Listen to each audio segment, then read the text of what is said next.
Now the next man, and we know that this is not about science, they're not doing this for scientific reasons or for climate change, it's all about control. And we do have an expert here with us today, a climate change expert, who's made a mathematical model of climate change over the last 50 years. Now this man is absolutely amazing, and he will tell you what the real science is and why this is so unnecessary. Please give a massive round of applause to Paul Burgess.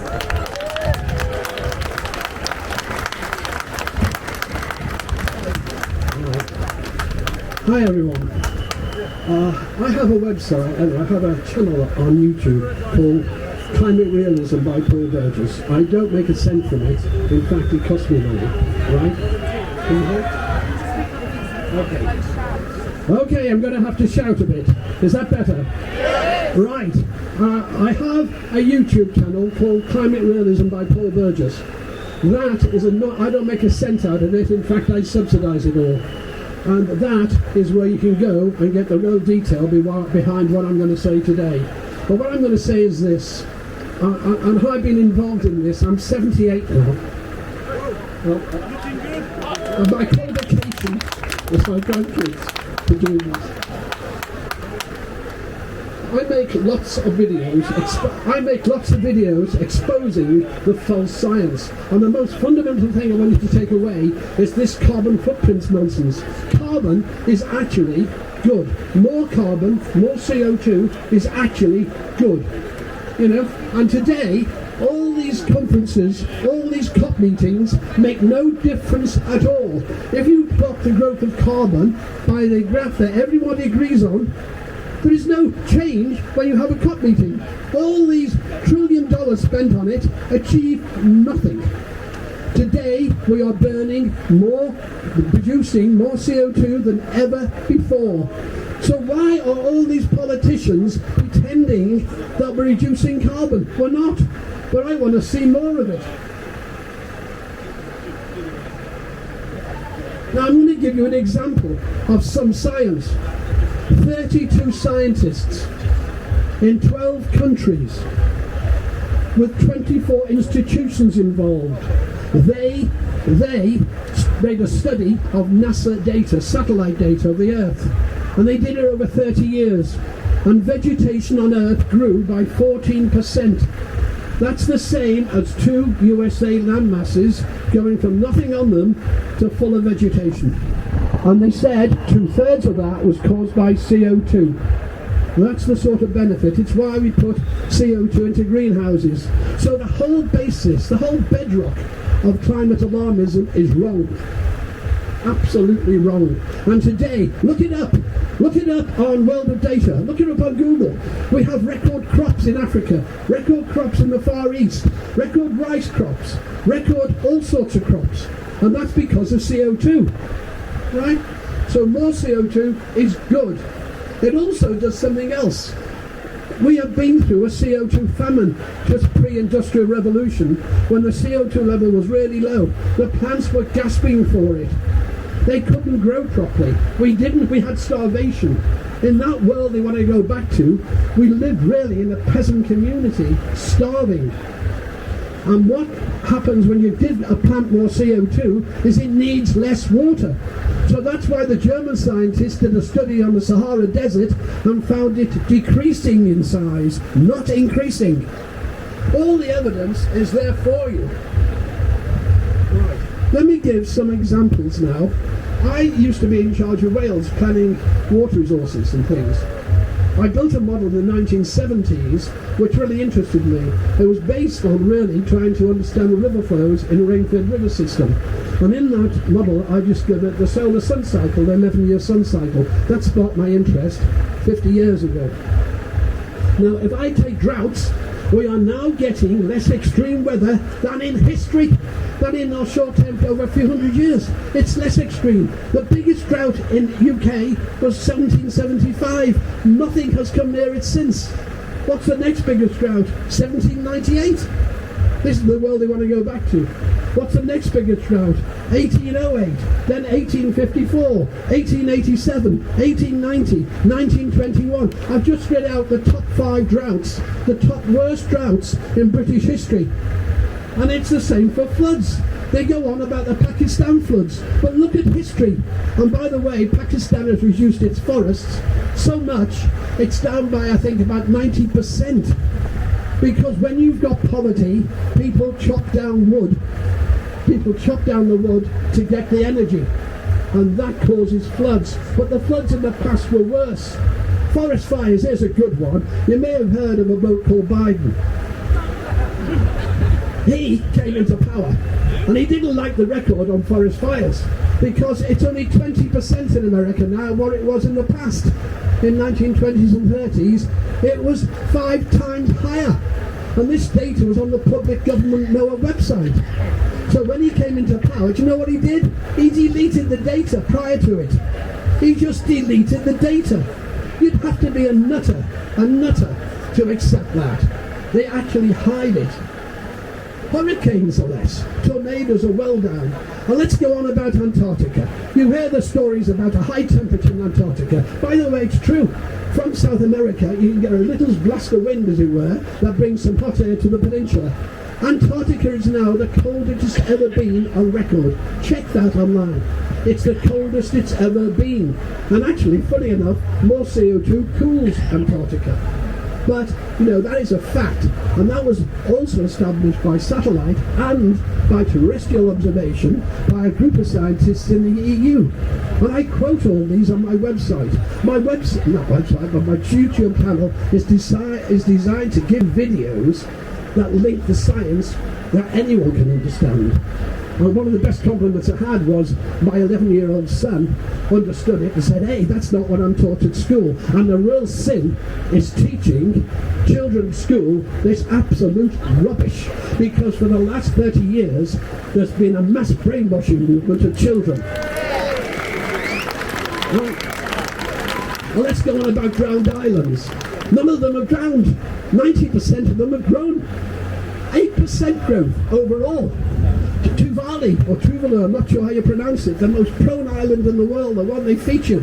This is going to go first, has grown 2.9%. But it doesn't stop their leader sitting in a pool of water on a chair saying, help us, give us money. That's what the whole of the IPCC is about. It's controlled by third world countries. They even write the scientific report at the end that goes to all the politicians, called the summary for policymakers. I do a video on that. On the coral in the world. The Great Barrier Reef is now the record healthiest it's ever been in history, that we recorded history, and coral around the world, 80% of it is healthier than it's ever been. That's a recent report.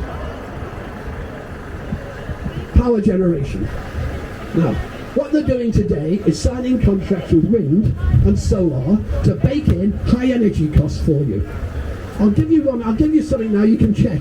They'll say this wind farm can do 10,000 houses, or this solar farm can do 5,000 houses. It's not true. And they say they use off-gem figures. That's true. But the off-gem figure has 2.9 of it, or 20% we'll say, is electricity, and 80% is gas. So in other words, yeah, they can claim they can do 5,000 houses, providing those houses have 80% of their energy supplied by gas that they're trying to do away with. And this applies, I can promise you, I've got a video on it, this applies to every single claim by every single wind farm, and anyone can see through it. And so I went to the developers of one near Swansea, the solar farm. I went to the developers meeting and I said, how much power do you produce? They couldn't answer me. They couldn't even get the units of power right. Right, that's how bad this is. So we're now paying sometimes wind farms 50% of the time not to turn on. We have to pay them not to give us the power. Why? Because overnight when demand is low and the wind blows, the contract says we've still got to buy it. So we can't buy it. We haven't got a use for it. You have to keep the grid in balance. And so what happens is we have to give it away, or we have to pay people to take it. We pay Belgium to take the energy from us. Three wind farms in Scotland were studied by a group of MPs. 50% of the time they were paid not to give us power. 50%. If Ed Miliband and the next Labour government, if it comes in, has their way, they want to treble the wind farms. That's going to mean that most of the time, all the energy from wind farms is going to be paid even though they don't turn on. Because we're going to have so much overnight energy we can't store. And I've done a video on this because no one's doing the maths. I could go into detail. Then, as a cheaper way of getting around this, they're saying, let's pay you not to take the energy between 4 and 6. Up to 10 times the price. It's 33 pence a kilowatt hour for me now, and they've offered me £4. Right? That is cheaper. I'll tell you why. Because when the solar farm gets paid, it doesn't get paid solar farm price or wind farm price. It gets paid the highest price on gas that day.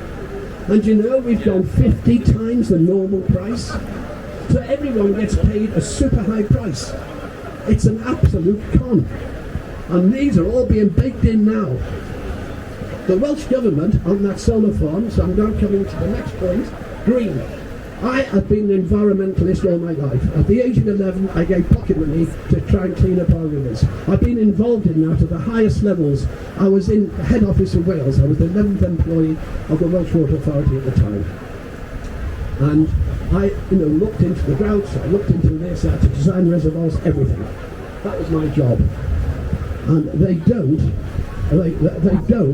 today bother when it's green. When it comes to green, the solar farm in Wales now they're proposing is on a 53-acre site with badgers, with an ancient forest, with 11 species of bats. I didn't even know there were that many. And when I asked the developers where's the environment report, there's none. The Welsh Government said, you don't need one. You try and get a house built without a bat survey or something. No chance at all. No chance at all. But you can get the green. If it's green, it trashes the environment very often. But they don't understand that. Wind farms in Germany have studied 200,000 bats killed a year. 200,000 bats a year. 3,500 tons of flying insects. Birds. Many, many birds, especially birds of prey. So I could go on forever about all this. But it's on my YouTube. It's on my YouTube channel in detail if anyone wants to follow. Now, I have tried to have debates with leading professors. In fact, professor who's the best-selling book at the time on Amazon on climate change, only to discover they have no understanding of the data. I was absolutely shattered about the lack of understanding. I have tried to debate Extinction Rebellion. I've had 2 confrontations with them, nice debates. In the first one they ended up saying, Paul, you're wrong, when the wind doesn't blow we use gas. So I had Extinction Rebellion supporting gas. In the second one they said, oh, we can use a new coal method where we can bring in coal power very quickly. So I had Extinction Rebellion supporting coal. That's how mad this world is. Everyone runs away from debate with me. That's my problem. And when you see my YouTube channel, you understand why. And the biggest thing for my YouTube channel is to show it to kids. Because it's designed for anyone. It really is. But it backs everything I say up with science and evidence. My dream would be to debate, and if the BBC's here, try this. My dream is to debate Ed Miliband on BBC, because he's likely to be in a Labour government, the one controlling all this madness. That's my dream. There's a challenge. Of course they won't do that, because the law of the land is, when it comes to climate change, this is the law. This is the law of the land. You are allowed not to give an even balance of argument when it comes to climate change. You can only present one side. That is a law introduced by Blair into legislation. Right? They have decided what the science was 20 years ago. They decided it. And that's not the scientist. And if you argue, like the bomb professor who pointed out that the coral reef in Australia, the Great Barrier Reef, was the healthiest it's ever been, if you do that, you get sacked. There is now a complete industry of tens of thousands of people, tens of thousands of scientists, whose mortgages depend on this alarmism carrying on. It's not true. And I'm willing to debate anybody, full stop. So bring it on, bring it on. I'll debate them, and I'll debate them in public. Right? Thank you.